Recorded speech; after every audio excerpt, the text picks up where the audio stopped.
Namo Buddhaya.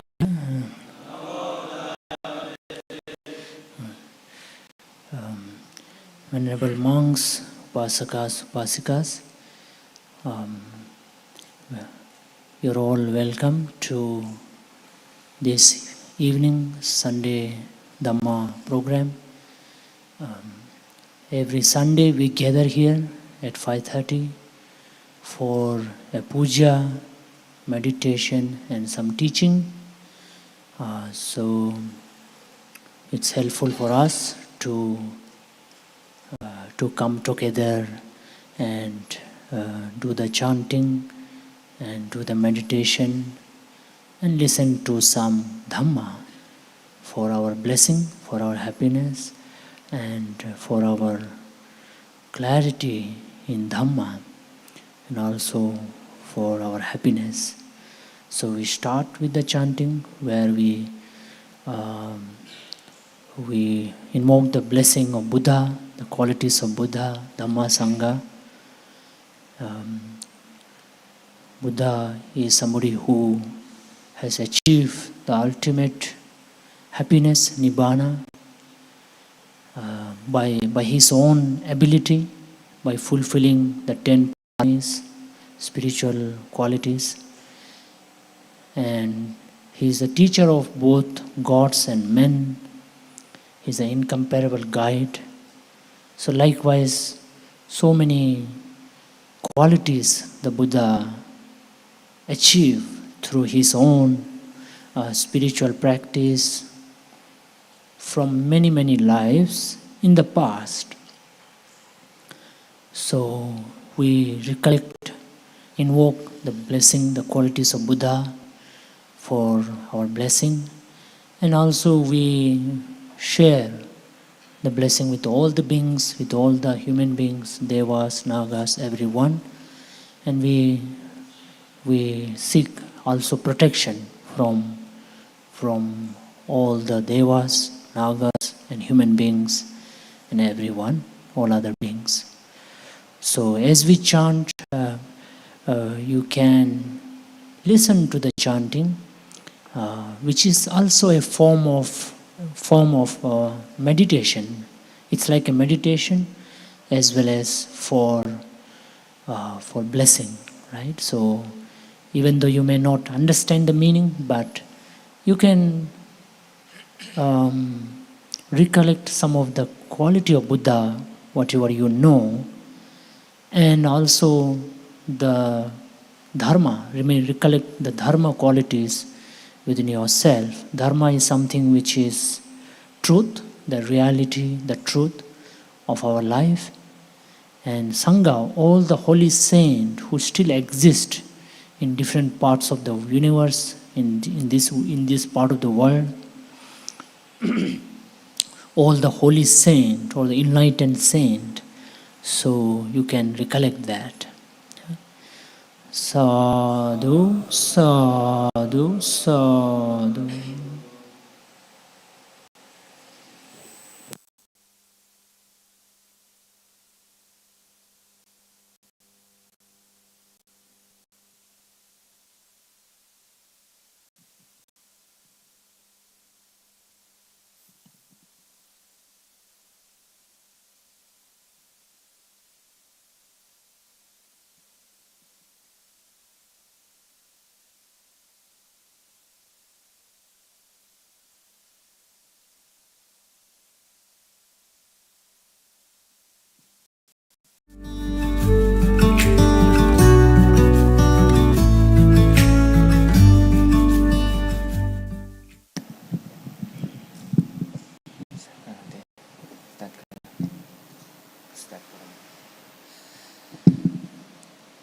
Arahang Sama Sambuddha Bhagava Buddhang Bhagavantang Abhivadi Swakhato Bhagavata Dhamma Dhamma Namassa สุปฏิปันโนภะคะวะโตสาวกสังโฆสังฆนามา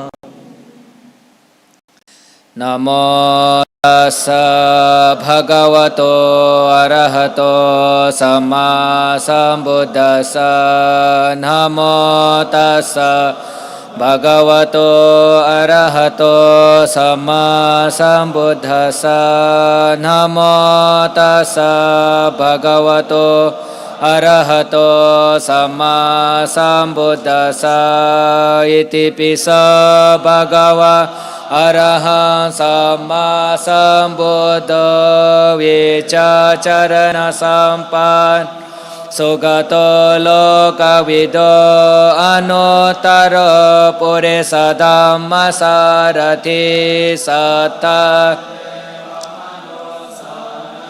บุตถะภควตินะโมตัสสะสัมมาสัมพุทธัสสะเยชะบุตถะอติตาจาเยชะบุตถะอนาคตปัจจุปันนาจเยบุตถังอะหังวันดามิสัพพะนาทิเมสารนังอัญญาบุตตะเมสารนังวรเอเตนะสัจวะเจนะโหตุเตจยมังกัลอุตตมังเกนะวันเดอะปัตตปันโสวโรตตมะบุเดโย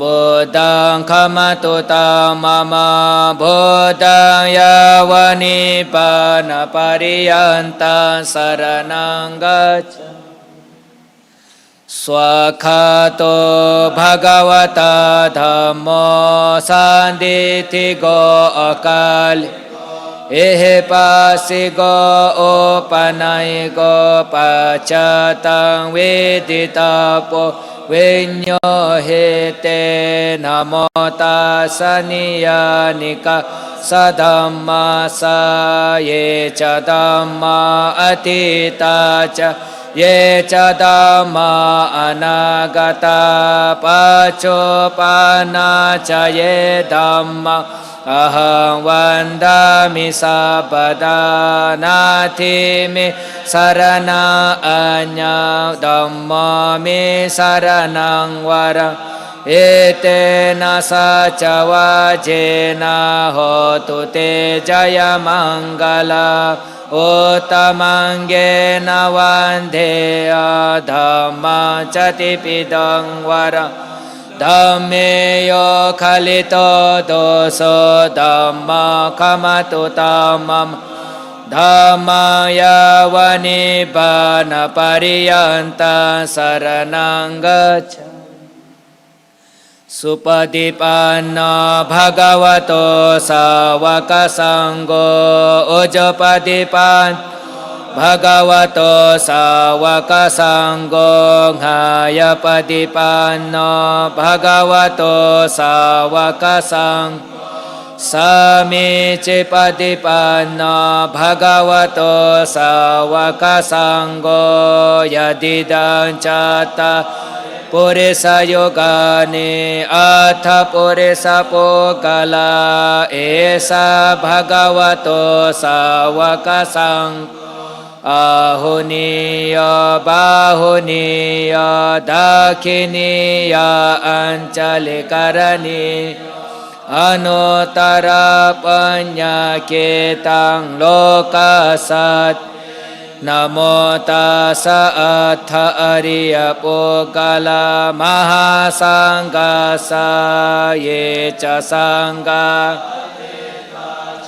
เยจะสังฆาอนาคตาปัจจุปันนาจะเยสังฆาอะหังวันดามินาทิเมสารนังอัญญาสังโฆเมสารนังวราเอเตนะสัจโหตุเตจยมังกลาอุตตมังเกนะวันเทอะสังฆังจติปิโดตมะ สังเกโยคลิโตโดโสสังโฆขมาตุตามะมะสังฆังยาวนิพพานปริยันตังสรณังกัจฉามิเอวังบุตังสรันดานังธัมมาสังฆังจบิกพยังวาจามิตา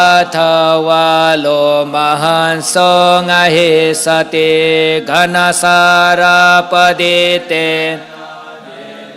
นาอุตมะดันสินาทิโลกดิบาสัมบุตตะปุจยามิตมนุตฆนาสัมบารโยเตนะธุเปนะโอสุกันตินะปูจาเยปูจานิยันตังปูจาปะเจนะมุตตมะวันนะกันนะ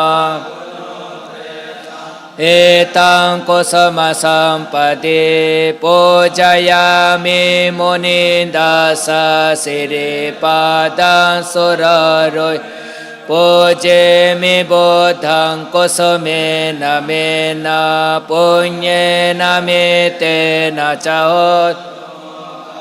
โพพามิลายาทิยาทาอิดัมเมกายโยกตายาติวินาสนานิโรธาสมาปฏิตาอุตหิตานิเสนาสาวิยะภะคะวะโตอะระหะโตสัมมาสัม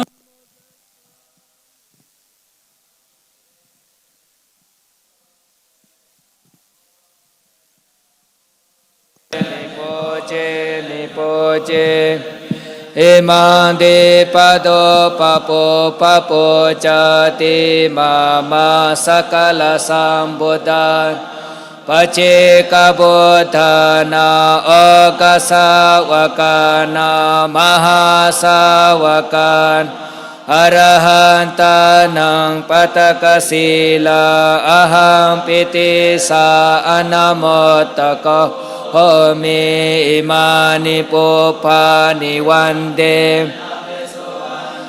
กันเดนะปิสุกันดาสันตาเนนะปิสุสันตานาเกปะเมวะโดกันโดกันดาโดสันตานาปะปุนิสติเอวะเมสัพเพสังขาระอนิจจาสัพเพสังขาระทุกขสัพเพธัมมาอนัตตโหติอิมายะธัมมานุธัมปฏิยาบุตังพุอิมายะธัมมานุธัมมปฏิปฏิยาธัมมังพุอิมายะธัมมานุธัมมปฏิปฏิยาสังฆังพุวันดามิจิติยังสัพพังสัพพดาเรสุปฏิตสาเรริกตาโตมหาบุติบุตโรปังสักลังยัสสมุเลนิเสนาวาสัพพะเรวิจยังกักปัตโตสัพพโญตาสัตตาวันเดตัมบุติปัตอิเมเหเตมหาบุติโลกนาตินะโปจิตาอะหังปิเตนะมัสสามิบุติราชานะโมตุนะโมตัสสะภะคะวะโตอะระหะโตสัมมาอิปติปฏิปหายาสัพพสัมปานิสิติยาสัพพทุกขวินาศายาสัพพปาย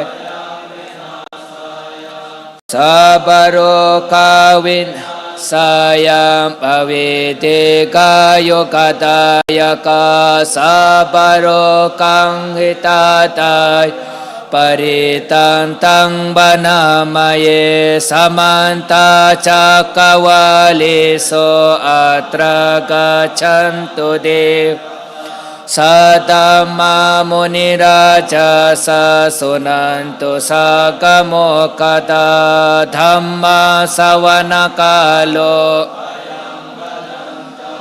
ธัมมาสวนกาโลอายัมบดันตาธัมมาสวนกาโลอายัมบดันปริตังสวนกาโลอายัมบดันตานะโมตัสสะภะคะวะโตอะระสัมมาสัมพุทธัสสะกรณียมัตถกุสเลนะยันตังสันตังปะตังอภิสมิจสโกโอโจจาสวโจจาสวจัตตะสมุโนอนัตติมันสันโตสโกจาสุบโรจาอัปปกินโจสสาลาโอกะอุติสันติติโยจานิปโกจาอัปปกาโปโกเลโสอนันุเกตุนาจักโกดังสมาจาริกินเจเยนะวิญโยปะเรอุปปะเรสุขีนาวะเกมินาหันโตสัพเพสัตตาภวันเยกินจิปานาบุตติตัสสาวะทาวราวานาวเจสาธิกาวายมหันตาวามัจจิมาราสกานุขโตลดิทาวาเยวะดิทาเยจโดเรวสันติอวิโดรบุทธาวาสัมภวิเสวะสัพเพสัตตาภวันตุสุขิตาตานาปโรปารานิโกปิตังญาติมานิกตาจิตนาเกณจิปยโรสนาปฏิกสัญญาอัญญมัญญาสัทุกมิจิยมาตายตานิยัมปุตตาอายุสาอิกปุตตมโนรักเอวัมเปสาบาโบเดโสมานาสาบาวะเยอเปรมานะมิตัญจะสัพพโลกัสมิมานาสาบาวะเยอเปรมานโอตังอโตจติริยัญจาอสัมปาตาอวิราอสัมปัตดิทันจารานิสิโนวาสยโนวายาวตัสสวิกตมิตอิตังสเดอดิทิยาบรมเวตังวิหารังอิดามาดิเทนจะอนุกกรรมศิลาวาทาสเนนะสัมปันโนกาเมสุวินโยเกตังอหิจา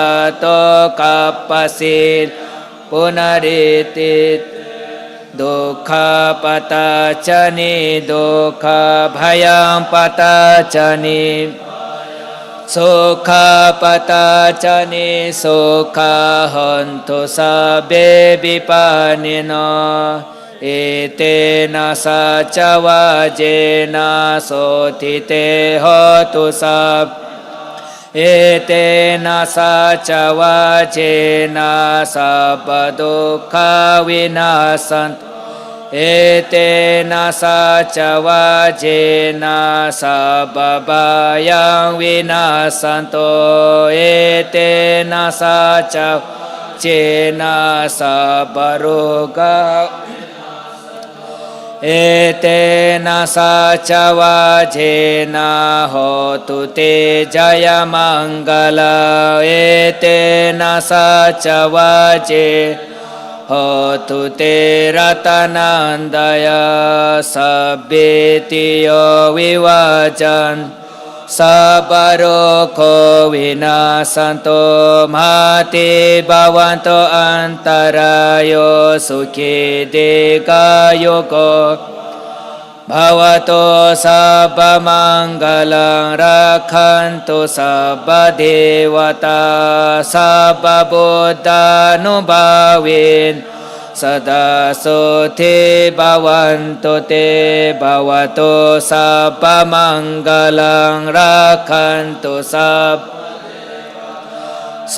พธรรมานุภาเวนะสดาโสเทภวันตุเตภวโตสัพพมังคลังรักขันตุสัพพเทวตาสัพพสังฆานุภาเวนะสดาโสเทภวันตุเตนาคาตายาตโบตานปาปะกะหนิการณาปริตัสสานุภาเวนหันตุเตอุปาทเวเดวาวสันตุกาเลนะสัสสัมปะเปโตจาเปโตภวโตโลโกจาราจาภวโตธัมยันโตมิติตังอวมังคลัญจโยจามนาโปสุโกนา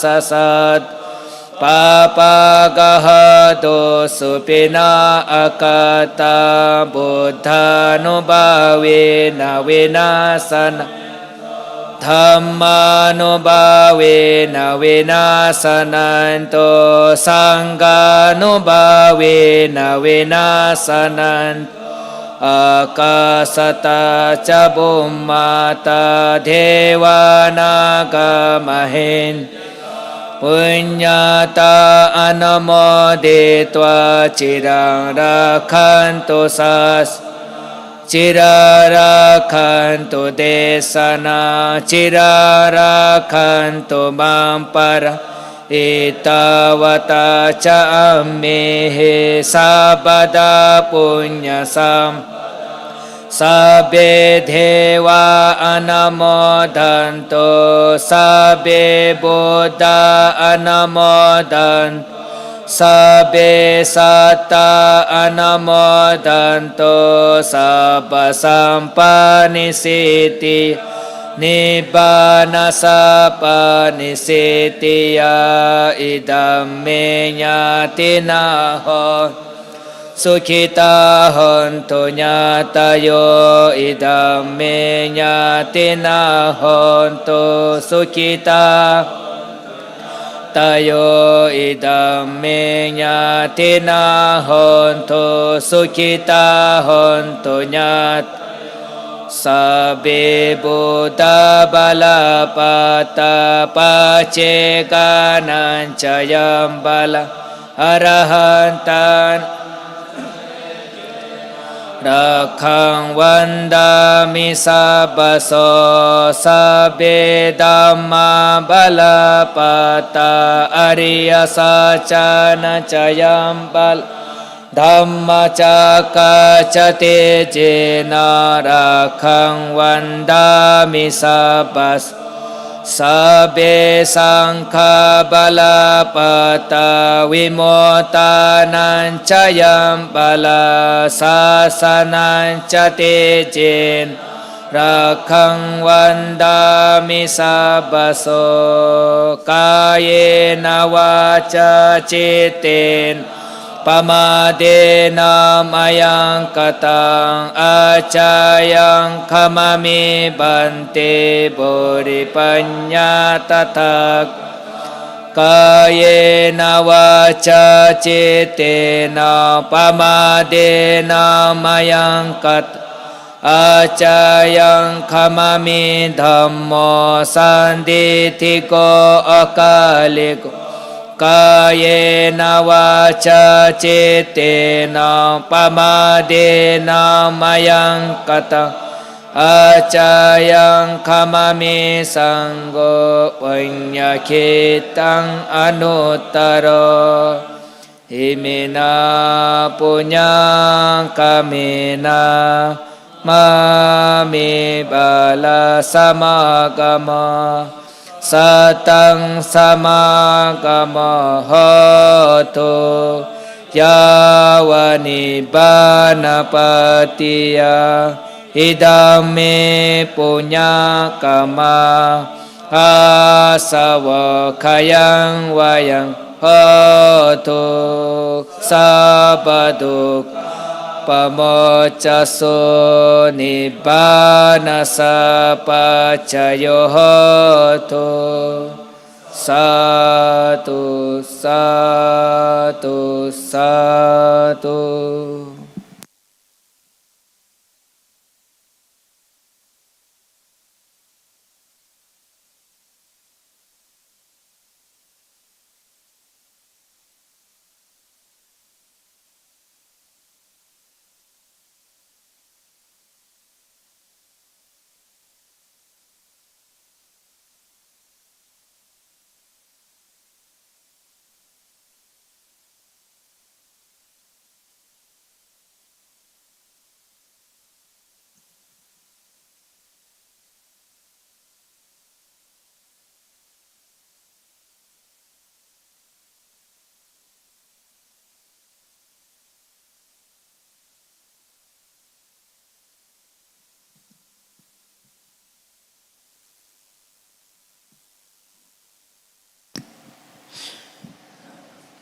So now is the time to practice meditation.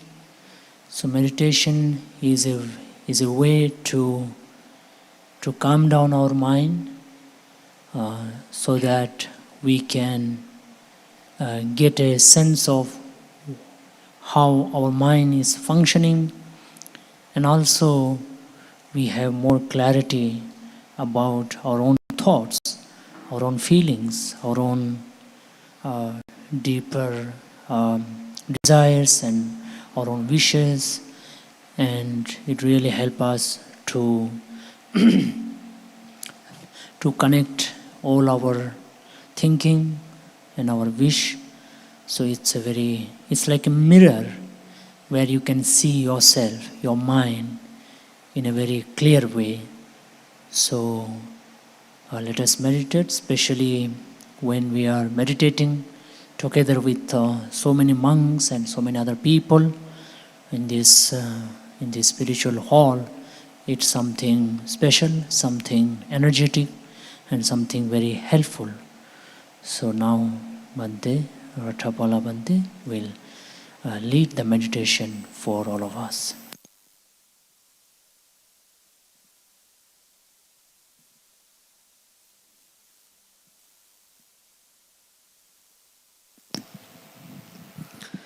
Namo tassa bhagavato arahato samma sambuddhassa buddhang dhammang sanghang namassami. Most respected Sangha, my dear Anagarikas, Upasakas and Upasikas, everyone, I would like to give metta, loving kindness, and Namo Buddhaya.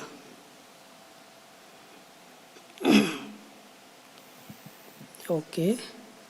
Now let us practice meditation for some times. Everybody sit in a comfortable posture. Keep your back and neck straight.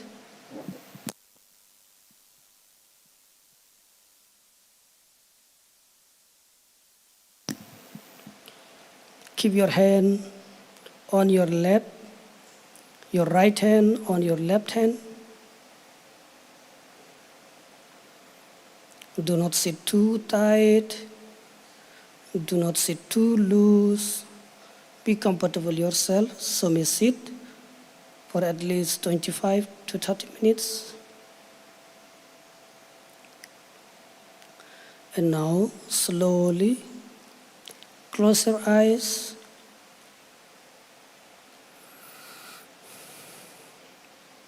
Feel relaxed in the body. Feel relaxed in the mind. Calm and composed.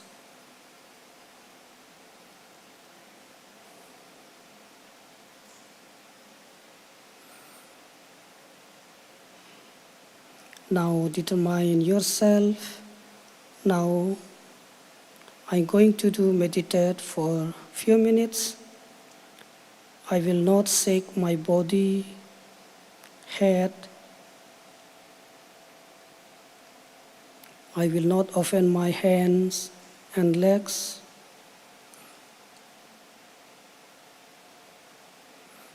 Sit stand still if it's possible. Okay, we will do meditate on anapanasati, mindfulness on breathing, observing the breaths, calming down the mind.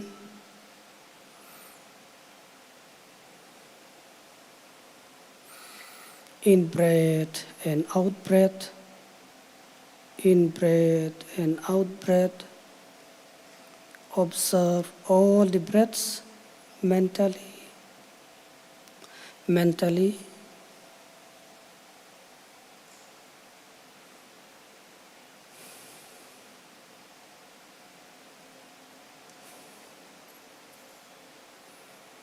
If the breath is long, know the breath is long.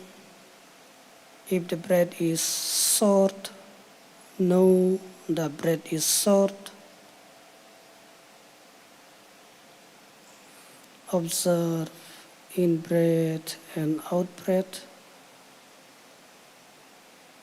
When the breath comes in, know the breath comes in. When the breath goes out, know the breath goes out. Do not control your breath. Watch your normal breath.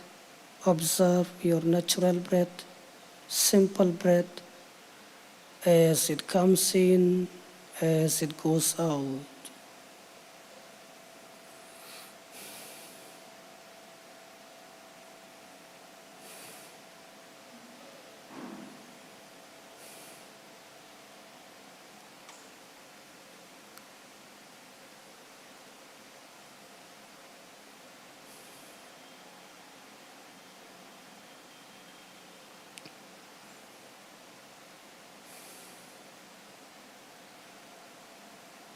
In breath as in breath, out breath as out breath.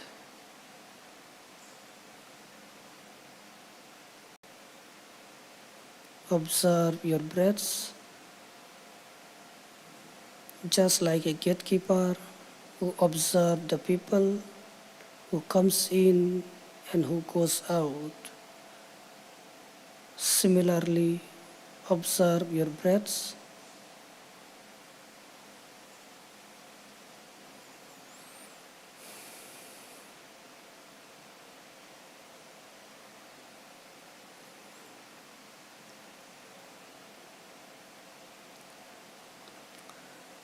The habit of mind always wander away in different thoughts.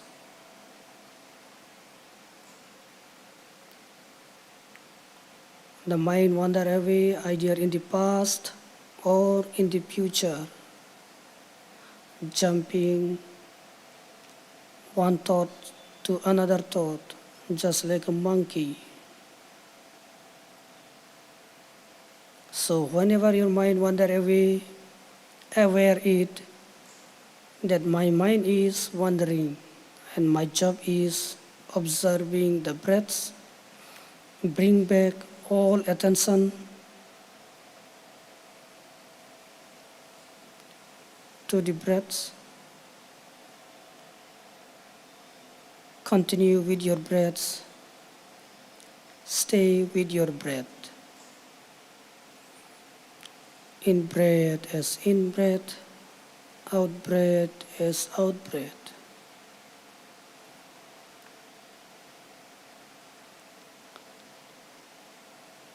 Very easy, very simple, but yet need lots of effort, lots of mindfulness, lots of patience.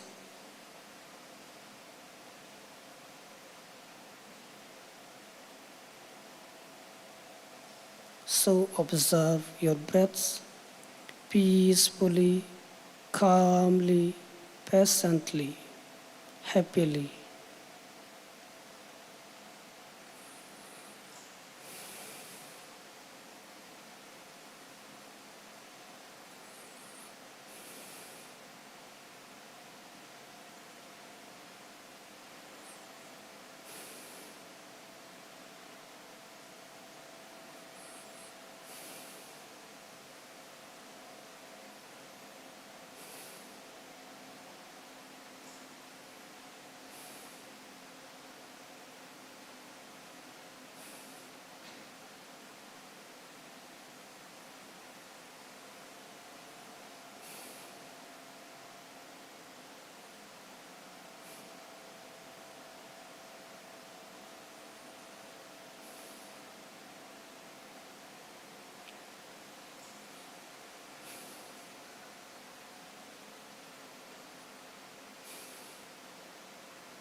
Now, slowly open your eyes.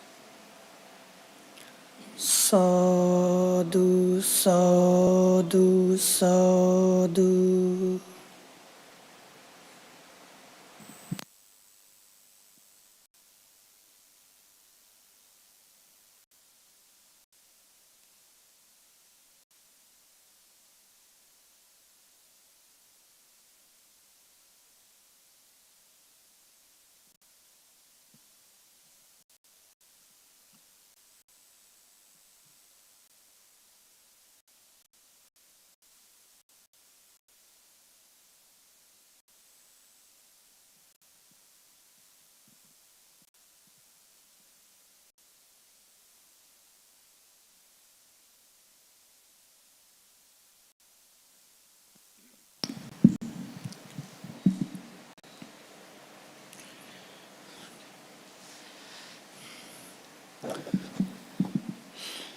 Namo tassa bhagavato arahato samma sambuddhassa Buddhang namami, Dhammang namami, Sanghang namami.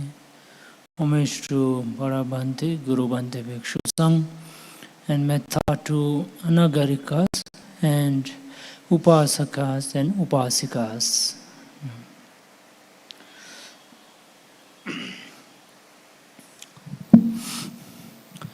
So, once again, welcome everyone to this evening.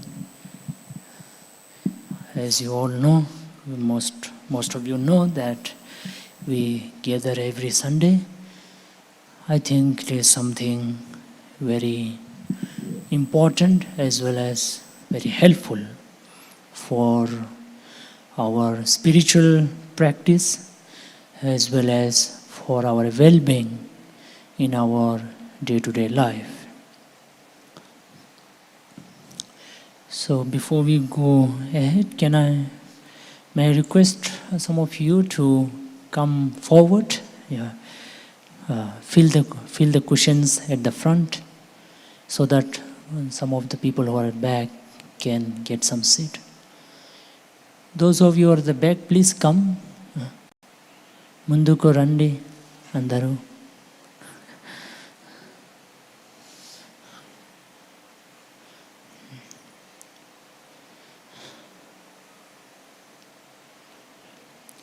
You have no pressure to sit till the end. You can leave whenever you're free to leave, whenever you feel like. Don't feel pressurized to sit. Okay, so now is the time to listen to Dhamma, teaching of the Buddha, and it is at the right time because we have already done puja and meditation. As I mentioned in the beginning, puja helps us to have a very peaceful atmosphere, an energetic, peaceful and protected atmosphere in us, in this place. And then we meditate, wherein we become more clear with ourselves, we become more settled, more peaceful. And as some of you may be aware of this Buddha's simile of a clean cloth, right? Clean white cloth. When the cloth is neat and clean and white, then it takes the color very easily. In the same way Buddha said, when our mind is quite peaceful, then it is able to understand the Dhamma, the teaching, the truth, the wisdom more clearly. It makes sense to us. We become more clear. We understand it easily. So therefore it is a time. So today my teaching would be Patta Kamma Sutta. Patta Kamma Sutta. Which means proper use of wealth, proper use of wealth. It is around wealth, but It also has other element also, and it is something that the Buddha specifically given to the householders, to the family people, to the upasakas, upasikas. Because this teaching was given to Anathapindika. As you may be aware, most of you, that Anathapindika was the foremost lay supporter of the Buddha among the people. The lady among the ladies was Vishaka, and so he comes to Buddha. He pays respect to Buddha, and he used to visit almost every day because that monastery was built by him. It was called Jetavana because he purchased it from Prince Jeta. So Anathapindika Jetavana. So he used to go almost every day to Buddha to meet, to pay respect, to serve and offer and listen to some Dhamma. For him it was a daily thing. So also most of the people of Savatthi city, Savatthi was a very prosperous and populated city in Buddha's time. In crores of people were living, not 1 crore or 2 crore, more than that used to stay, and it was very happening city. So, but the very special part of the city is that majority of them were enlightened, Aryas, Aryas, which means different enlightened being, and Sotapanna, Sakadagami, Anagami, Arahant, these 4 enlightened being. So even most of them were family householders, upasakas, upasikas.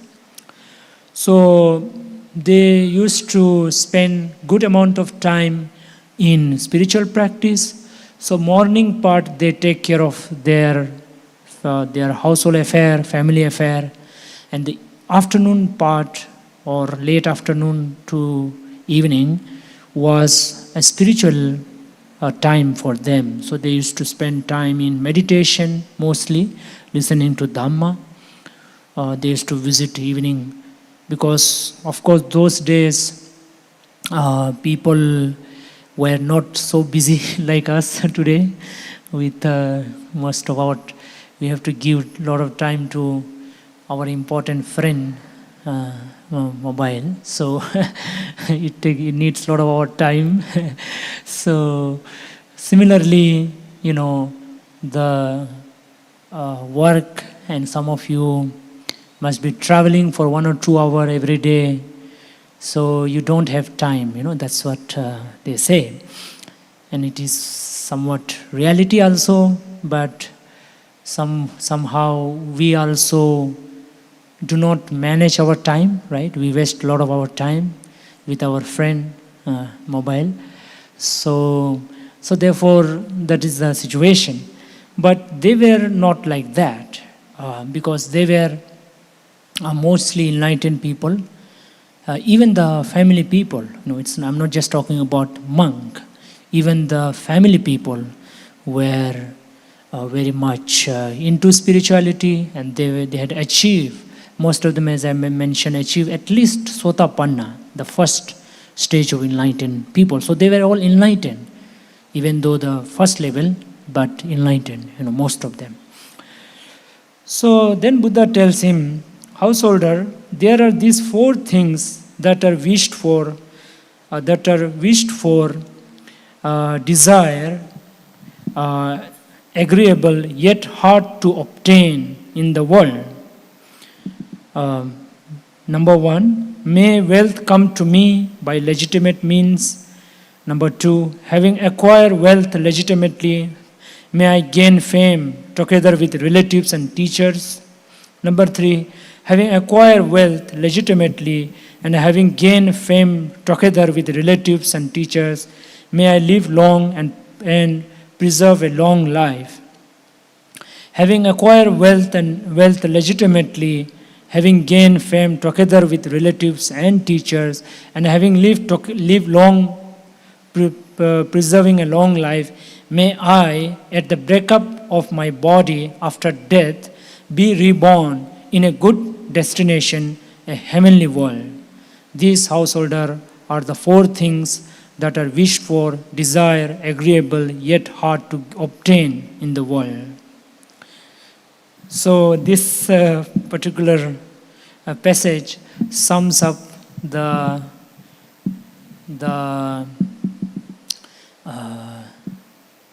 desire of a family man, right? So all of you, most of you, maybe you may be thinking about spiritual goals once in a while, but most of the time your goal in life is this, right?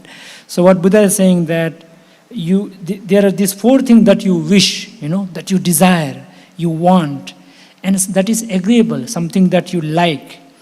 You want it and you love it. I want it, I love it. That's the modern way of saying, right? I like it, I love it. That's the way it is. So, but still, it is very hard.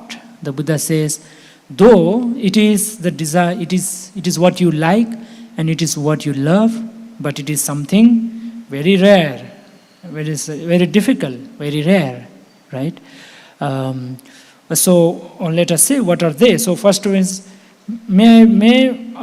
first one is, I should get wealth legitimately, ethically, right? So as a householder, you need wealth, right? You need wealth, you need money, right? You can't say I don't want money. You need money, right? And at the same time, the money should come ethically, without cheating anyone, without telling lie, without harming anyone, So you have to do in a right way, in a proper way, in a ethical way, without corruption. So you need wealth, but from a right way. It is very important, because if you earn in a wrong way, then there will be problem. There will be problem, even though you may somehow manage to get the wealth, but you will not be happy. Even before you try to, earn money in a wrong way, the thought itself is troubling.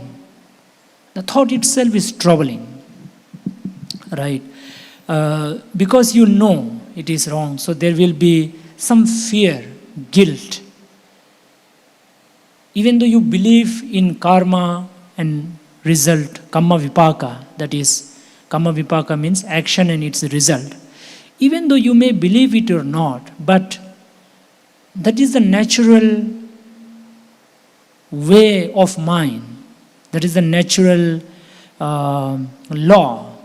It pricks you. It gives you some kind of fear, some kind of guilt, right?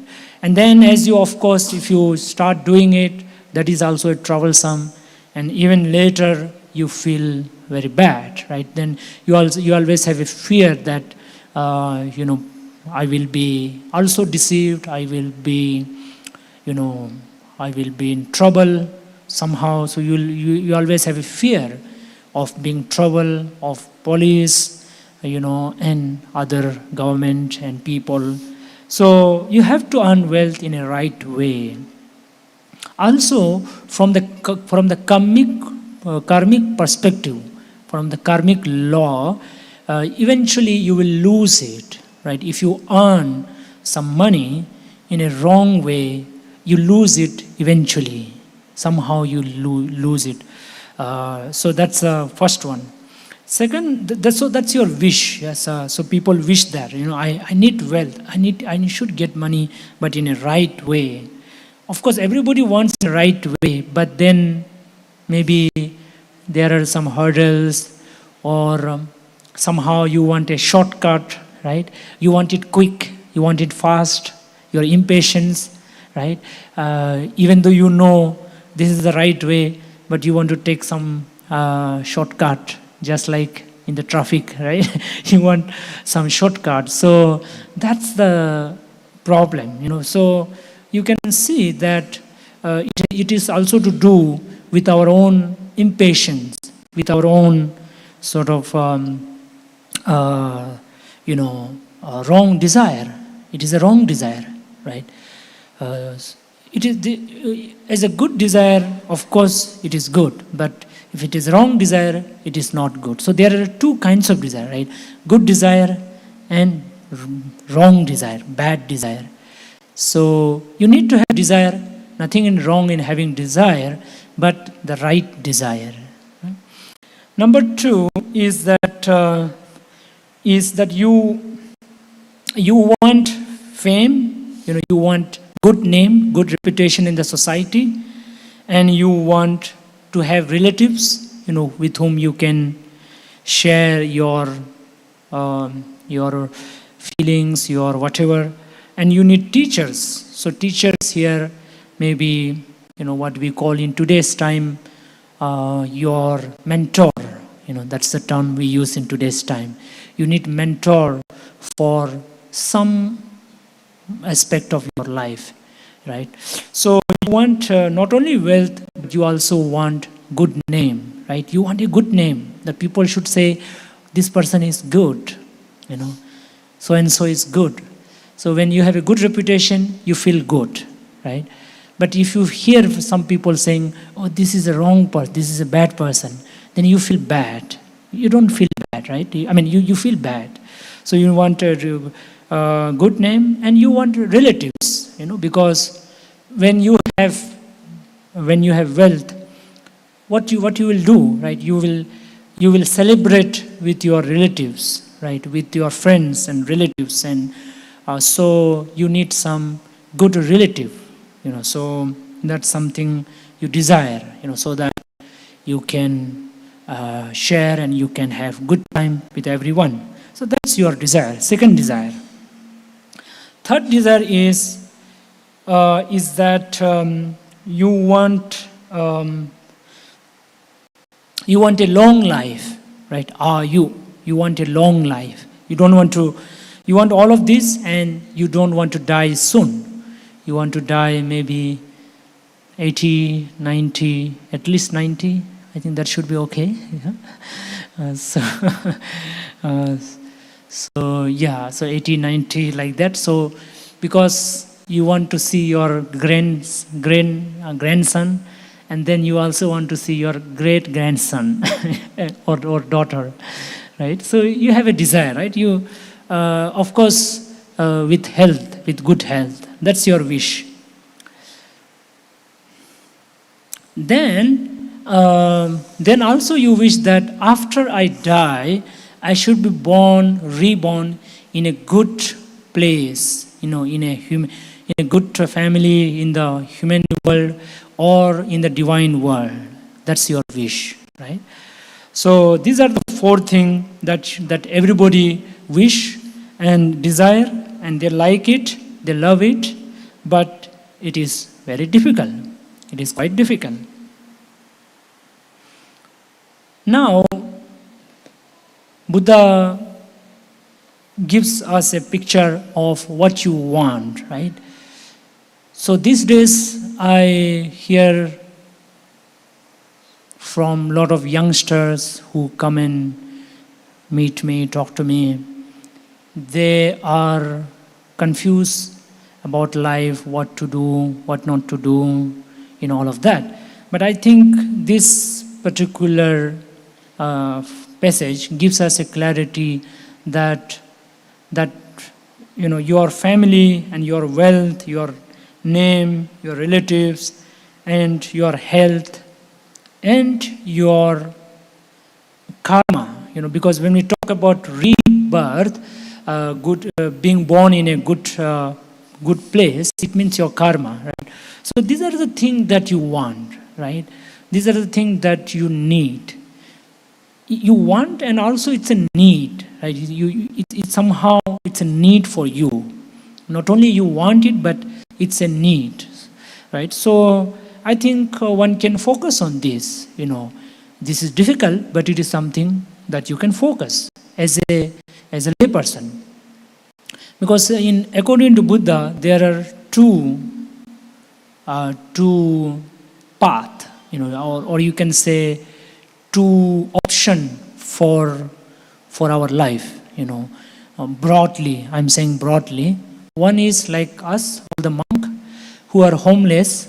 We are all homeless, right? So voluntary homeless, not by not by chance or by this thing, but voluntary, homeless. So even though we stay in a monastery here, we all stay here. We have a room currently, so which we don't own ourselves. The community owns it, in the sense there is an organization that owns it. So we don't personally own this place, this monastery, right? So it is and it is something for everybody. Anybody who wishes to become monk, it is for everyone, right? It doesn't belong to one community or one, right? It is for everybody. Anybody who wants to become monk can just grab a cushion and sit, right? So this is how it is. So this is one, and then secondly is your kind of life, which is family life, which means having partner, having children. That is one way, broadly, right? Because otherwise, if everybody becomes monk, then how the world will go, right? Anyway, so these two, Buddha says, monastic and householder. We call it householder, grhastha, what we call grhastha, right? And in this both, you can be happy, you can achieve spiritual goals, right? You can grow spiritually also. It's not necessary for you to be a monk in order to grow spiritually, in order to achieve enlightenment, right? It is very much possible. As I mentioned, even this Anathapindika, he was also, he was a lay householder, but he was enlightened person, first stage of enlightenment. He was a Sotapanna. There are 4 stages. He is the first stage. So once you are in the first stage, you are bound to achieve the final stage, which is the 4th stage, within 7 lifetime. No more 8 life. Within 7 lifetime, you will achieve nirvana. So nirvana is freedom from birth and death, right? So now, whether we like it or not, we have a life, right? We have a life as a human being, and until you achieve the final enlightenment, you have to keep reborning, right? Retaking life, rebirth, right? Keep happening. So Buddha said there was uncountable lives in the past. There will be uncountable lives in the future. Until you achieve enlightenment. So, but then Buddha is also saying that he's speaking very practically. That even though our goal is to achieve nirvana, which is freedom from birth itself, but for us to grow toward that path, we also need to take care of our daily life, right? So, which is very important. So this is something Buddha mentioned. So now, Buddha, in the second part, Buddha gives how to achieve it. As Buddha mentioned, wealth, legitimate wealth, and relatives, and teachers, and long life, and good rebirth. How to achieve, and what 4 conditions lead to the accomplishment of these 4 rare blessings. So now, what is the way to achieve? So all of you want it. All of you want these 4 things which I already mentioned. But how to achieve? Buddha is also giving a way, giving a path. So he mentions 4 things. Yes, accomplishment in faith, saddha, accomplishment in virtue, shila, accomplishment in generosity, chaga, accomplishment in wisdom, panya. That is faith, virtue, generosity, and wisdom. So now what is the first one? Faith. So Buddha said, here a noble disciple has faith. He places the faith in the enlightenment of the Tathagata. Indeed, the Blessed One is an Arahant, perfectly enlightened, accomplished in knowledge and conduct, fortunate, knower of the world, unsurpassed guide of those who need restraint, teachers of devas and humans, the awakened one, the Blessed One. This is called accomplishment in faith. But here Buddha is using the word noble disciple. So noble disciple means Ariya Savaka. Ariya means enlightened, because remember that this Buddha is speaking to Anathapindika, who was already an enlightened person. He was an enlightened person. But it is also for you all, for all of you also. So you need to have a faith. Now here Buddha is speaking from a spiritual perspective also, right? So he's speaking about the family life combined with spirituality. What we call the balance of worldly life and spiritual life. So he's speaking from that perspective. So take it from that perspective. He's not just giving a guide for how to earn money, get rich, that kind of thing. But he is speaking from a place of balancing the spiritual and the worldly, the family life. So he's saying first you need to have faith in the Buddha, right? You need to have faith in Buddha. Here means enlightened person, somebody who is enlightened. So who is Buddha? Somebody who is enlightened. Who is Arahant. Arahant means somebody who destroyed his own impurities, right? So we all have the impurities inside us, sitting inside. Maybe it is at the bottom, but it is still there, right? So to remove all the impurities, greed, hatred, ignorance, jealousy, all the I will mention in the later part, all the hindrances, that. So Buddha uprooted that totally. It's not like he has just subsided, but he has uprooted. Now for all of us, we have subsided, right? Even though we have impurities, but we have subsided by say certain discipline, by education, by some culture, education, to some extent fear, punishment also, right? Because of fear, punishment, and fear in the result of karma. Because of so many reasons, or because we know what is good for us, so we do that. Everybody is in different level, right? Based on their own karma, their own effort. So, but Buddha has totally uprooted, which means Buddha also had these impurities, right? Before he achieved Buddhahood, the state of Buddha, right? He had all those impurities within him. So he has uprooted that, and he has, by his own ability, he has discovered the path of enlightenment by his own ability, which means by fulfilling all the spiritual requisite from many, many lives, from so many different life after life, right? So all of that, and therefore he has all the knowledge, all the wisdom, all the conduct, good conduct, and then he is also the he brings blessing. He knows all the world, right? Buddha knows all the world. He knows the entire universe. Buddha knows which beings are there in which world and how they are born in all the different world.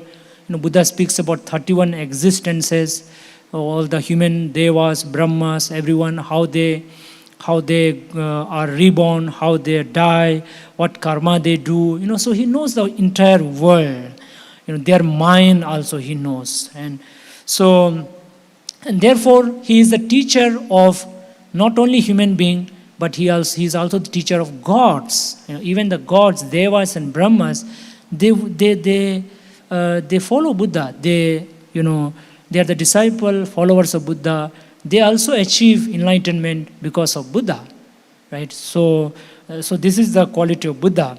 So you have a faith in Buddha, right? So when you say I am a spiritual person, so you need somebody as your guide, and who is that? Is the Buddha. It is the Buddha. But just saying I am Buddha's disciple, that is not enough, right? You need to know Buddha. You need to understand Buddha. Buddha says you have to examine me. Am I really Buddha? Do I really have those qualities? And one of the way of looking at it is that when you go through his life, all of his life, even the past life, like the Jatakas, and a lot of stories you see in Dhammapada, Athakatha, how Buddha, in sutras also, how he interact with people, what he says when people put a question, what he says, when there is a trouble around, how he relate to it, how he says. So when you read all of that, you get a clarity in that yes, he is Buddha, he is enlightened person. He is somebody who is totally enlightened. So therefore we need to have, because otherwise if we just blindly believe somebody, even Buddha, if you just blindly believe Buddha, that is not strong. So your confidence is not strong. If you don't have confidence strong, then you will also not grow spiritually strong. Even though you may make money, earn everything, but you may not grow in spirituality. And when there is no spirituality, then it means that there is no happiness and there is no fulfillment. Today we hear a lot of people saying, "Oh, I have money, but I don't feel fulfilled." That is because of the lack of spirituality. And for us to feel that spiritual fulfillment, we need some guide, and that is, Buddha said, I am the guide, I am the guide.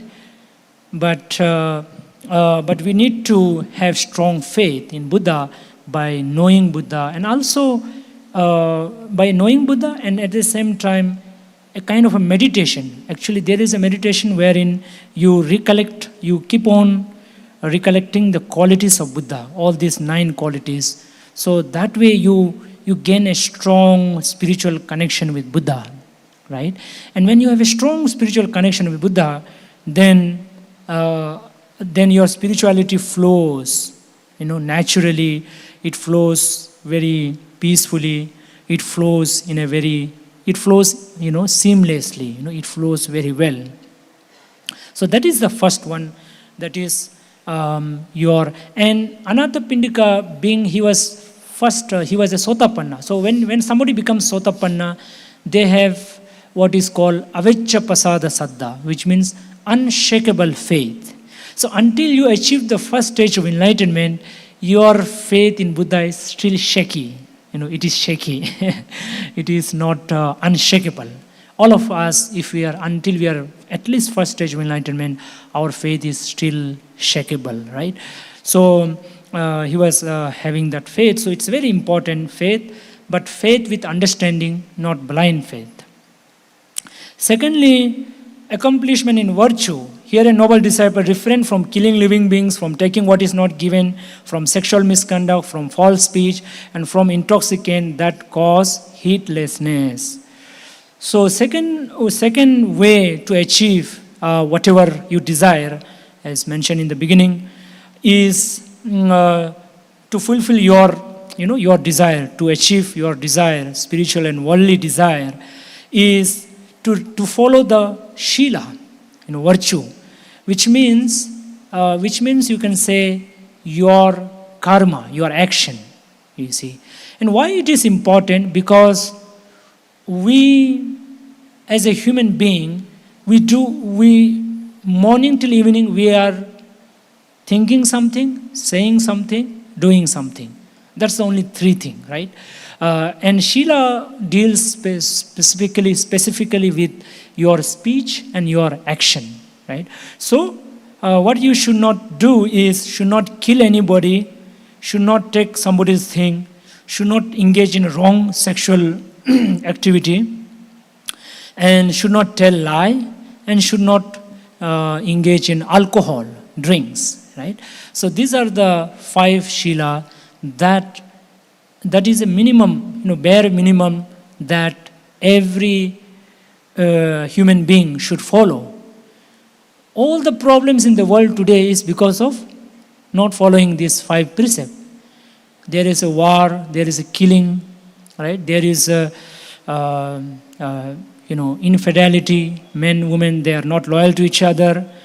Everybody, there is a lot of deception, telling lie, and there is a lot of drink, It is almost as a celebration means drink, too much drink. Sometimes over drink, and sometimes there are people who drinks every day as well, Every day there is drink, and that too over drink, But now the question of little drink, moderate drink, and over drink, that is something I don't want to discuss, because I'm also not very sure about it, because some people, they say, some moderate drink should be okay, but I don't know, right? So, but some people, they say, you may say moderate drink, but somehow it slips into over drink, and then you have a problem, and lot of problem, right? Then you will lose control over yourself, and your wisdom will go down, your intelligence will go down, and then lot of problem, So these are the 5. These are the things. So you need to take care of your action. Another way of looking at it is that even though you get angry, even though you get irritated, even though you feel, very much sort of angry, but you may even say something harshly to somebody. You may hit somebody a little bit, to some extent. But at least I will not kill somebody. That is the border. Right?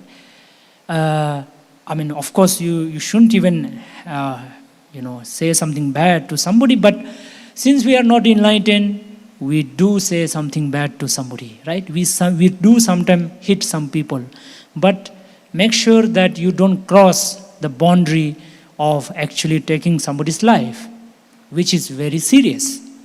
Which is very serious, which is a very bad karma, which can really put us in trouble, in big trouble. So therefore, similarly, you do want to have things. You do feel covetous, right? You do want something. You do want money, but you don't take the route of taking somebody's unethically, illegally, right? So also all the five precepts. So these 5 precepts are actually the boundary, within which we stay. So it is also advisable to every day take it. Oh, I refrain from killing, I refrain from stealing, I refrain from sexual misconduct, I refrain from telling lie, I refrain from intoxication, right? So it's good to, in the Buddhist culture, they take every morning, Panatipata Veramane Sikkhapadang Samadhiyami. I voluntarily undertake the precept of not killing anybody. So it is a voluntary undertaking, right? Sikkhapadam means training precept. So you are training yourself. It's a training. It's not like you take it and then you are perfect, right? You're training yourself, or you're reminding yourself. And it is something you take upon yourself because you know it is good for you, right? Nobody has force upon you. Buddha also not force on you.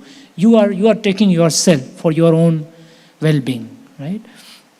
So these are precepts. Second is precept, accomplishment in virtue. So you become accomplished, right? Accomplished means you become trained, you become expert in that, right? You become more stable in that.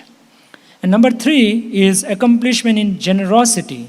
Here a noble disciple dwells at home with a mind free from the stain of stinginess, generous, open-handed, delighting in giving, one to ask from, one who takes delight in sharing. This is called accomplishing generosity.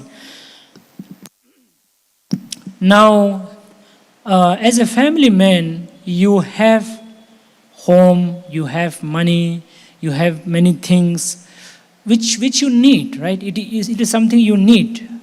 But you need to share something, right? You need to, if somebody is asking, you need to share little bit, right? You don't need to give away everything, otherwise you will be on the road. But you need to just have the habit of just sharing little bit. As Buddha said, dajjang appasmin pij yachitos. If somebody is yachana, if somebody is yachaka, asking, if somebody is asking, dajja, give, appasmin pi, alpa, even little. If somebody is asking, give even little, right? Of course, you should know whether the other person is genuine or not, but something you have to give. You should give. You shouldn't say no, right? And which is like, here giving means like actually giving, right? So you should have this, develop some habit. As I said, within your capacity, within your limit, within your own capacity, within your own this thing, you give, so that you are not stingy, so that this whatever you have is not like a big burden on you, right? Because if you're never giving, only taking, then it's like a big burden on yourself, right? All the wealth you have, it's like it becomes like you feel so much. Oh, I have to protect my wealth, I have to preserve it. Oh, if somebody takes it away, so if somebody cheats it. So it's like wealth becomes a big burden for you, Instead of making you happy, it makes you more miserable, right? So therefore, as I said, little bit you have to give, bit by, within your capacity, just give, every now and then. Whenever somebody asks or whenever there is occasion, you just give, little bit. Yeah?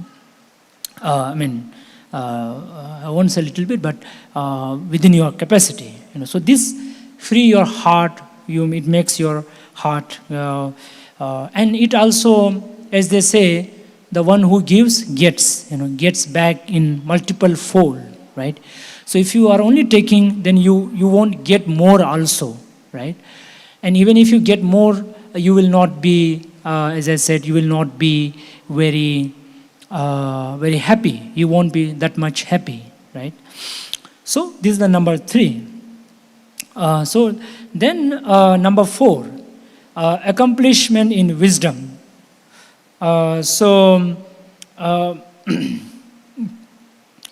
Here number 4 is accomplishment in wisdom.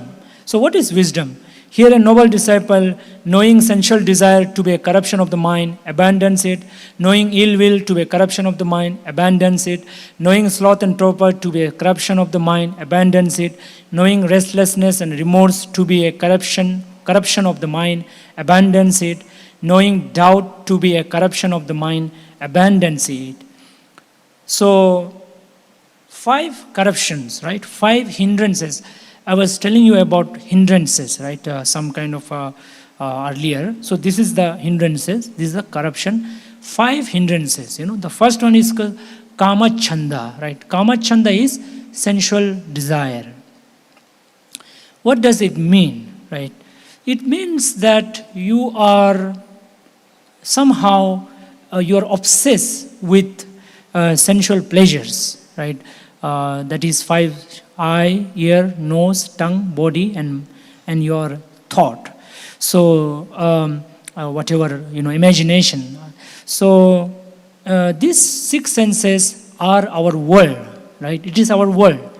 Morning till we see something, we hear something, we smell something, taste something, food, we touch something, whether it is cloth or people, and we imagine something. So, if you, Buddha says that we need to be moderately connected with the sensory object, right? Sensory object, which means for the eye, form, a sound, a smell, taste, that is taste and touch. So we need to have some control, some kind of restraint in our sensory experiences. So Buddha is not saying that you don't enjoy, you can enjoy, you can have good food, good clothes, good house, good vehicle, but but you should not be infatuated with it, right? You should not be infatuated, which means you are so much kind of obsessed with it, right? You just want it, or you're just like, as I mentioned, this friend, right? Many people are so much obsessed with reels, hours together. That is one obsession, isn't it? That is, or food, right? You want all the time food, junk food, a lot of junky food and unhealthy food. You just for the taste. Even though your stomach doesn't want, but your tongue wants it, right? You just want it, right? A lot of people, they these days eat for stress relieving. For stress relieving, what they do? Eat and eat and eat and eat. That's not a very good way. So what Buddha is saying is that don't become slave of your sensory experiences. Right? You use them, you enjoy your life, be happy, but don't become a slave. Don't overdo it. Don't go too much, too long. In that. So number 2 is ill will, vyapada. Vyapada means hatred, anger, ill will. Last Sunday I mentioned about that story. Some of you who are here, these two ladies, they had some enmity, right?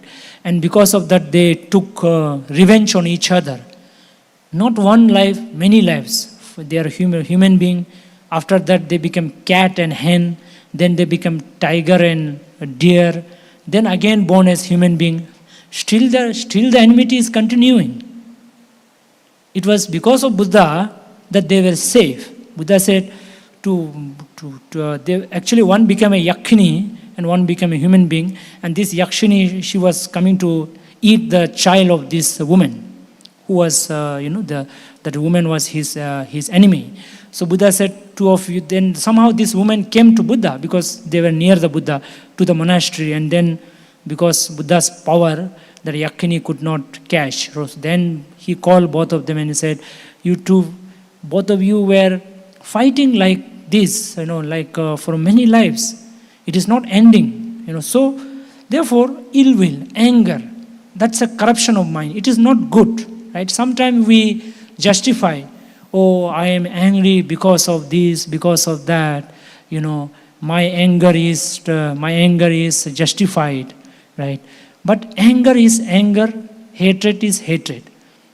Hatred is, as Buddha said, nahi vere na veran. Hatred is never calm by hatred.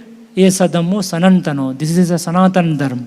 That is, sanatan dharma means which is always there. Sanatan dharma means always there. What is always there? Hatred can never be appeased by hatred. That is why you see, every war, no war created peace, right? Only destruction. Second World War, First World War, then Cold War, then so many other wars currently which is happening. Nobody benefited, right? So also if you have anger, enmity, hatred towards somebody, toward yourself, you should not even have hatred toward yourself. That is also wrong, right? So you should no hatred, because the hatred is something which is going to spoil your mind, spoil your life. So number 2. Then number 3 is sloth and torpor. Sloth and torpor means lethargic, laziness, postponing, inactiveness, lack of energy, lack of effort. Just wants to be lying down and on the bed and postponing, not making effort. So that is the third one. Fourth one is restlessness and remorse. Restlessness and remorse means, restlessness means you're just thinking, on and on, just thinking. And not only thinking, worrying also, right? You think about something past or future, that happened to me, I'm poor fellow, this happened to me, right? So you are worrying about the past, or you are worrying about future.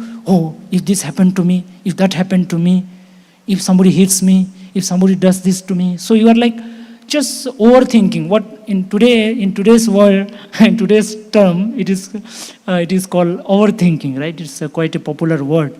But overthinking is nothing but there is thinking and worry. Anxiety, right? Anxiety is worry only. This uddacha kukucha. This is something not good for us. It is too much thinking what it will do, right? So we have to think less, do more, right? Think less, do more. That's the thing, right? So do something, simple thing.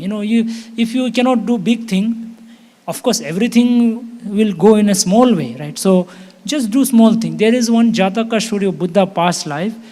I think Buddha was the advisor, and somebody took advice very seriously. He said he saw one rat, one dead mouse, and Buddha, I think he saw that, and he said, if somebody is very, very energetic, even with the dead mouse he can become millionaire. So that's what the Buddha said. Buddha, he was the advisor to the king, right? Then somebody was passing by. He overheard that. If the advisor of the king is saying this, it must be something. So he took the mouse. There is a story you find, how he eventually becomes millionaire, right? So you need to do something, right? You need to keep yourself active from morning till evening, whether it is exercise, meditation, puja, reading, doing your work, meeting people, doing your thing. So you need to be, active. And then finally vichikicha. Vichikicha means doubt, skepticism. That is what we call in today's term maybe lack of confidence. What we say, lack of confidence. A lot of people, they say, I don't have confidence. So that is also corruption of mind. So you have to think, yes, I can do it. I'm a human being, and if other human being can do, I can also do my thing, right? So, and I think it also comes with taking certain steps. As Buddha said, you just take steps. If you take steps, you get more confidence. If you don't do it, if you don't take step, you don't get confidence. So these are the 5 hindrances which we have to abandon according to Buddha. So faith, virtue, generosity, wisdom. So you can see that by having all of these, what will happen is you will get wealth, right? And you will be able to maintain your wealth as well, because you are, a lot of people who are alcoholic and having, into having sort of wrong practices, wrong habits, they lose money, right? So by having all of this, you can earn money, you can protect money, you can use your money wisely, and you can grow spiritually, you will have friends, you will have long life also, right? If you have, all these precepts, your life will also be long, right? You will be healthy, you will be quite healthy. And then you will also definitely have a good rebirth, What is the proof of having a good rebirth? Now you have a good birth, right? If you have a good birth now, it is very much expected that you will have a good rebirth. If your now birth is good, then rebirth will also be good, right? So that's the thing the Buddha mentioned. So all of this you can achieve in a very good way. So what Buddha said is, now the last part is how to use your wealth, So I will not go much detail, probably just read out. How should a noble disciple with wealth acquired by energetic striving, amassed by the strength of his arms, earned by the sweat of his brow, righteous, lawfully gain, make use of 4 kinds of proper deeds with his wealth. So now you have earned wealth. How? Energetically, with your strength, with sweat, blood and sweat, and rightly, ethically, legally. Now, how do you use it? He said, self-support and dependence, first of all. He makes himself happy and properly maintains himself in happiness, which means you use it for yourself. There are some people who don't use it, because there is a story in Buddha's time where this person was a millionaire, but he was just living like a poor person, right?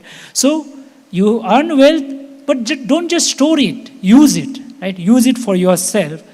Again, Buddha said, use according to your level of wealth, He makes his parent happy and properly maintains them in happiness. He makes his wife, children, servant, workers happy and properly maintain them in happiness. He makes his friends and companions happy and properly maintains them in happiness. This is the first proper use of wealth. So you are using it for all the people that matters in your life, basically yourself, your family members, friends, relatives, and your community, right? So you use for that. So you use your wealth, again, within your own capacity. One of the things Buddha said that you shouldn't spend more than what you have, right? Your spending habit should be in line with what you earn, right? Your earning and your expenditure should be level. You are earning this much, spending this much is not good, and you are earning this much but spending only this much, that is also not good. So Buddha said balance. In fact, the very Buddha's teaching is called middle path, right? Moderate path. So that is to be maintained. Number 2, protection against danger. He makes provision against misfortune, such as those arising from fire, water, ruler, which is government, thieves, or unloved air, some bad children, In such calamities, he provides a safeguard and makes himself secure. This is the second proper use of wealth. So now you have to protect your wealth, right? It is, you just earn, but you just keep it. You don't know where you keep it. It's wrong, right? You have to see that your wealth is not by fire. You are free from fire or water. Those days, of course, there is no bank, so they used to keep near the water, under the ground, those silver and gold.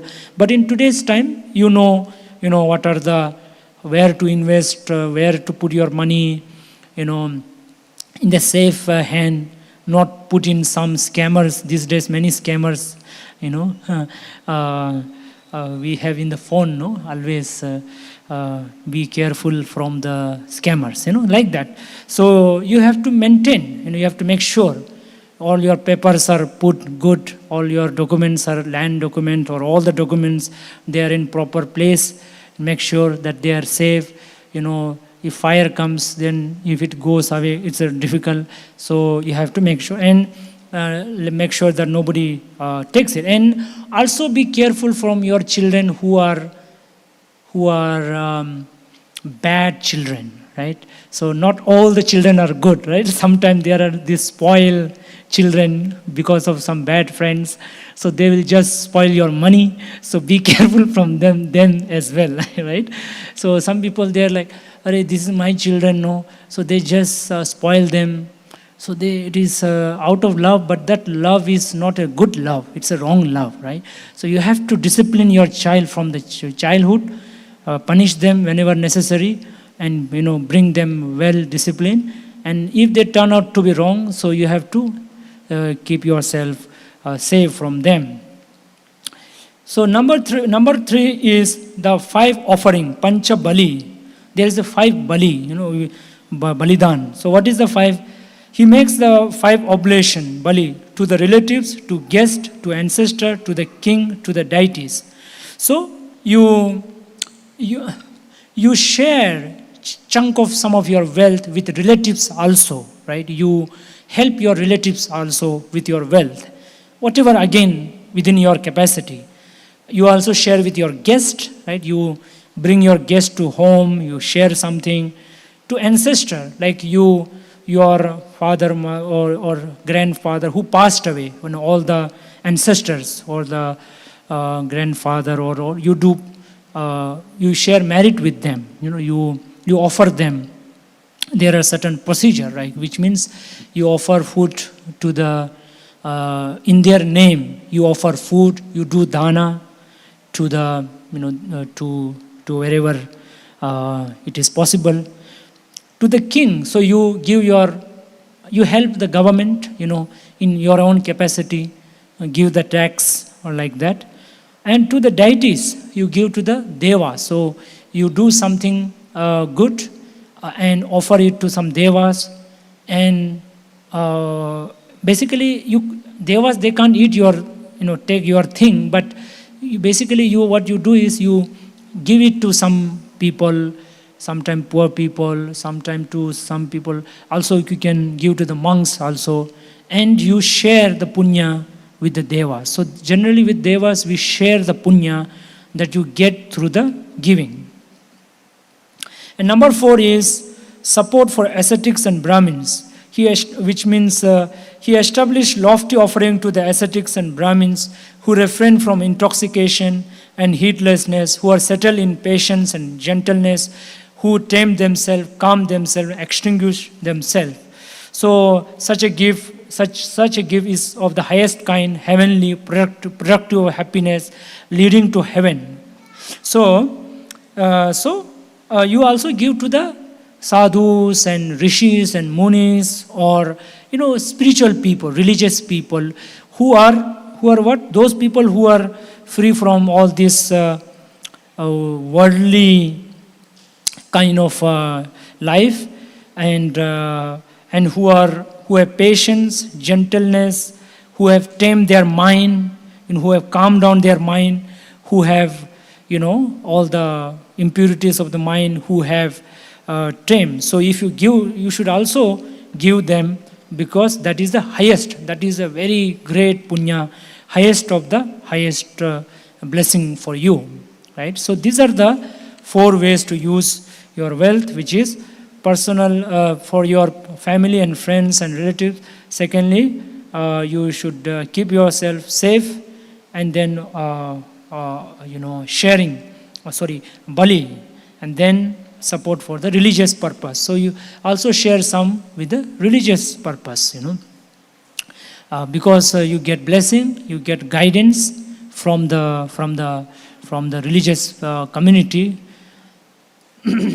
Thus, householder, the normal disciple with wealth acquire righteously, make these 4 proper use of wealth. Whatever wealth of anyone is exhausted, apart from these 4 proper use, is said to be wasted, misused, wrongly applied. But whatever wealth anyone is exhausted in these 4 proper use is said to be rightly used, properly used, rightly used. So, as Buddha mentioned, this 4 proper use. So, whatever you use within this 4 kind is good use of wealth. Rest are waste of money. So that's what Buddha is saying. Rest, whatever you do, is just waste of money, right? So Buddha concludes with a sloka, with a gatha.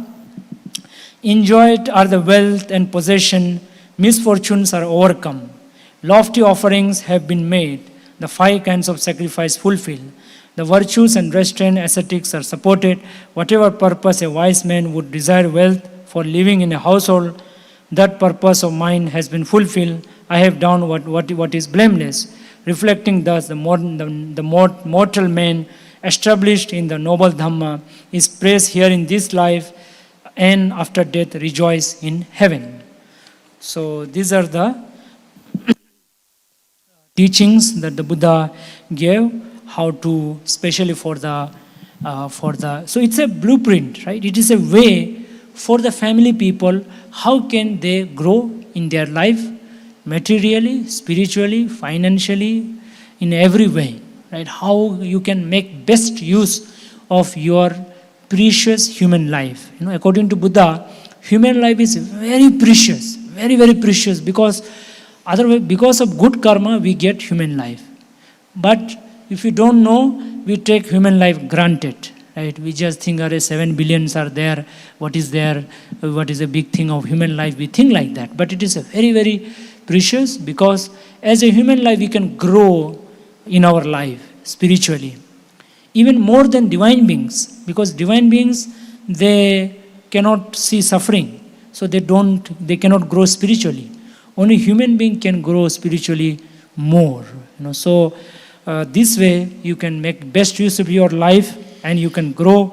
You will have a good life now, you will have a good life in future, and finally you will achieve the ultimate happiness, which is Nibbana. So with this I conclude.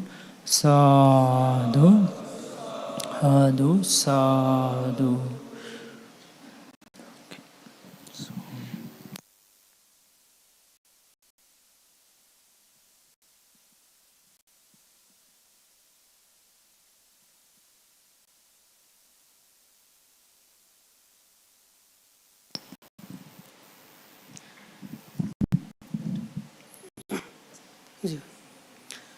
Sadhu, sadhu, sadhu, Banteji, for Dhamma Desana. So we will give you blessing, and we will share merits to all living beings. By the blessings of Buddha Dhamma Sangha, by the blessings of Bharavanteji, Guru Banteji, all the Bhikkhu Sangha, some Anagarikas, by the power of your punya, by listening, reciting suttas, practice meditation, listening Dhamma, all these are great punya, powers, all this power, may you be happy, live long, good health, may you enjoy best of happiness in your life, and grow in spiritually and materially, and progress on the path of Dhamma, attain supreme bliss of Nibbana. Bhavatu sabba mangalang rakhantu sabba devata sabba buddhanubhavena sada soti bhavantu te. Bhavatu sabba mangalang tu sabba devata sabba dhammanubhavena sada soti bhavantu te. Bhavatu sabba mangalang rakantu sabba devata sabba sanghanubhavena sada soti bhavantu te. Sukhi bhaveyang nidukho ahang nichang ahang viya hita cha me sukhi ontu majata chataverino imami gama ketang he sata ontu sukhi sada tato paranchara jesu chakavale sujantano. Sadhu, sadhu, sadhu.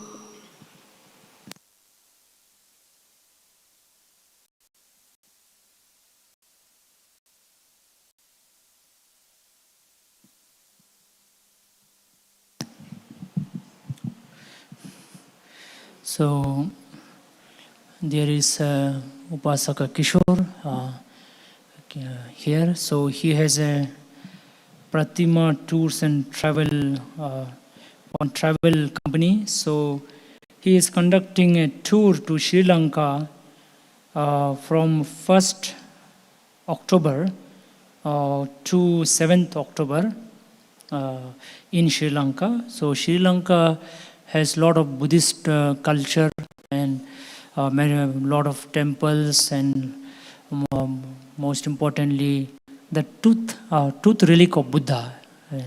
Buddha's tooth is there in the Sri Lanka, and very ancient monastery, because Buddhism went to Sri Lanka in 3rd century BC, taken by daughter and son of Emperor Ashoka, Samrat Ashok. So Mahinda and Sanghamitra, they were, both of them became monk and nun, right?